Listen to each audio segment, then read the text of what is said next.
These people were shown the future. It's time to talk about Marian Apparitions through time. On Saturday, November the 28th, 1981, 17-year-old Alphonsine Momreka was about to have lunch with her friends when suddenly she just got up, went out into the hall, knelt down, and went into a totally unresponsive stupor. And she was literally like that for over half an hour. And she was speaking in English, she spoke in French, and also Kinyarwanda. And her friends went out there to see what was going on. They tried to snap her out of it, but nothing would break her from this trance. And it was a total ecstatic trance. She had a look of complete bliss on her face. And when she came to, she claimed that she had just been speaking with the Virgin Mary. She went to a Catholic high school in Kibeho, Rwanda. And despite it being a Catholic school, none of the nuns, none of the priests, nobody believed her. But the following Saturday, the same thing happened to her again. She went out into the hall and fell into a totally unresponsive stupor. And this was really getting the attention of everybody. And they were trying to knock her out of this trance, but nothing would break her from it. In fact, they even pushed needles into her. They tried to burn her with matches. But nothing brought her out of her trance. This really begs one question. What was it that the Virgin Mary was saying to her?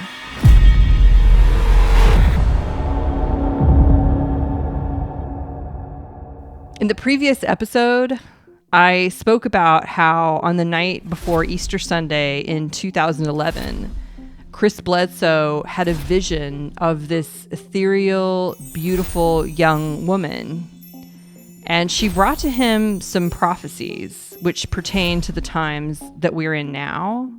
And I'm going to be getting into that a little bit later. But what's interesting is that Chris Bledsoe is not the first person to have these visions of the Virgin Mary. I'm going to call them Marian Apparitions. In fact, there have been many over time, with one of the earliest of these apparitions occurring in the year 1531, when a Mexican peasant named Juan Diego saw the Virgin Mary. And he would see her on a regular basis, and his testimony became so convincing that they even built a church right there, and many people take pilgrimages there on a regular basis. But I mentioned that Alphonsine had her Marian apparition sighting in 1981. And what's interesting is that 1981 happened to be a pretty big year for Marian apparitions. In Medjugorje, Bosnia-Herzegovina, on June the 24th, 1981, 6 young people, most of them teenagers, their names Ivan, Yakov, Maria, Mariana, Vishka, and Ivanka, all claimed that they saw a vision of the Virgin Mary on what is now called Apparition Hill. Here's a quote about what Mary told these kids. She tells us that God has sent her to our world, and these years she is spending with us are a time of grace granted by God. In her own words, she tells us, "I have come to tell the world that God exists. He is the fullness of life. And to enjoy this fullness and peace, you must return to God." And here's where it gets interesting. Because each of the 6 kids claimed that they were entrusted with 9 secrets. And only one of those secrets has ever been revealed to the public. I'll tell you what that is in a second. But all 6 of these kids would meet with the Virgin Mary daily. And you can see online, there's videos of them having these experiences. And I'll let you decide whether or not they're faking. But every day they'll meet with the Virgin Mary and they'll bring back a message from her. And you can read them online. The links are in the show notes. I'll be honest, they're boring. They're basically all messages of love and peace, but also repent and then repent some more because you're a sinner. But over time, 3 of them would receive the 10th secret, and that would signify the end of these daily visions from the Virgin Mary. So, and that was very sad for some of them. The 3 of them are Mariana, Ivanka, and Yaakov. So now those 3, they only meet with Mary once per year now that they've heard the 10th secret. I don't know why there's got to be all these weird rules. But the rest of the other 3 are still receiving daily messages and still sharing them. Okay, but what are the secrets? They're all secrets about things that will happen on the earth. So they're predictions of future events. And some of them pertain to the whole world, while others actually only pertain to the visionaries themselves.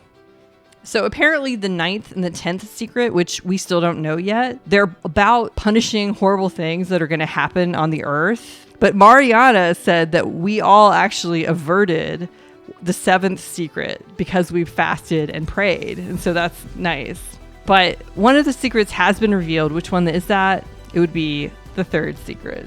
The Virgin Mary revealed to the 6th that at some point she would leave a sign at Apparition Hill, and it would be this lasting, indestructible sign, something that nobody could mistake for, I don't know, happenstance, for coincidence or whatever. And the 6th have seen what it is, but they won't reveal it. They can't reveal that. But suffices to say, it will be stunning. It will be something very amazing. And the reason she's going to do this is to convert anyone who still doesn't believe. But she says, don't wait until then. It's still going to be pretty bad. Like, a lot of people still will not believe. And that essentially is the 3rd secret. When all 6 of these people, and they're now much older, they're not kids anymore. When all 6 of them have received all 10 of the secrets, then Mary is going to reveal 3 more warnings. And these will appear in the form of events that are going to happen in the world. And apparently she said that this will all happen within Mariana's lifetime. And I looked it up, and she's 59 years old. But when the 3 warnings are given, she says that the Virgin Mary says that they will be given 10 days ahead of time. And Mariana will reveal the warning to Father Peter Lipchik, who will then reveal the secret to the rest of the world 3 days before it's supposed to take place. I do not believe that this is going to come to pass as it is written. This is too precise, it's too exacting, and I've just never seen any prediction happen perfectly on time. I actually think that kids might actually be interacting with an entity, an amazing, beautiful, wise entity that brings them feelings of goodness and peace. But I don't know that she is an emissary of God. But I try to keep an open mind. But let's get back to Alphonsine Momreka, the 17-year-old Rwandan who claimed to be chatting with the Virgin Mary. So despite the fact that she was having these regular visions and she was clearly in some sort of very unusual stupor that most people couldn't put themselves into while willing it themselves, she was being ridiculed by everybody. Everybody was making fun of her. So she got tired of it. And she asked the Virgin Mary, could you please help me with this? I need some more evidence so that people will start to believe me. And here's what happened. On January the 12th, 1982, Anathalie Mukamazimpaka, try to say that 3 times fast, went into an unresponsive stupor. I have to make it very clear, these were normal students. They weren't, my first impression was that, they must have been super devout, that the Virgin Mary selected them. Nope. They were just normal kids acting like dorks every day. But overnight they were changed. And so now there's 2 girls who are attesting to the same thing and having these profound experiences. But more proof was needed. And so that's when, you might remember that earlier in the story, I mentioned that some of the students were poking Alphonsine with needles. and burning her with matches. One of those students, Marie Claire Mukangango, would be the next person to be chosen. So she went from being Alfonsine's biggest detractor and biggest headache to being one of the girls, one of the three who were seeing these regular visions. And while Marie Claire was in her ecstatic trances, Alphonsine would poke her with needles and burn her with... Just kidding. She didn't do any of that. Here's a part of the story that is particularly stunning. The girls actually started to attract quite a crowd when they would go into these trances. And during at least one of these trances, the sun started dancing around in the sky, left to right, up and down, for tens of minutes. It disappeared. It was replaced by some sort of greenish moon. And then the stars were just dancing in the sky. And they could even see all of these luminous crosses in the sky. There were many people witnessing this.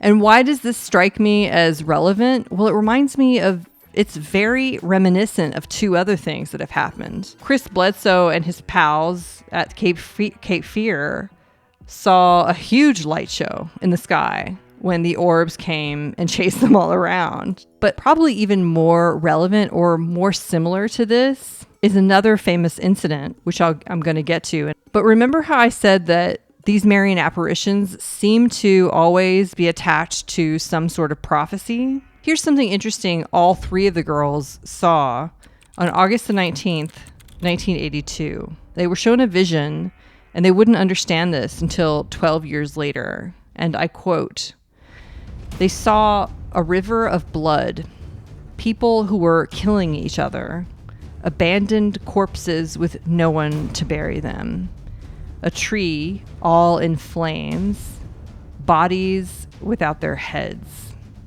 And in 1994, many of you may already be aware, there was a huge genocide in Rwanda, and the girls would end up seeing this prophecy, unfortunately, fulfilled, which is horrible. And sadly, Marie Claire would actually be killed in this genocide with her husband. But so far, I've left out what is probably the most famous Marian apparition of all. There was a third prophecy, but just writing it down was a challenge for her. In the third secret, it is foretold, among other things, that the great apostasy in the church will begin. He literally just spontaneously went into a trance channel. And what did he say?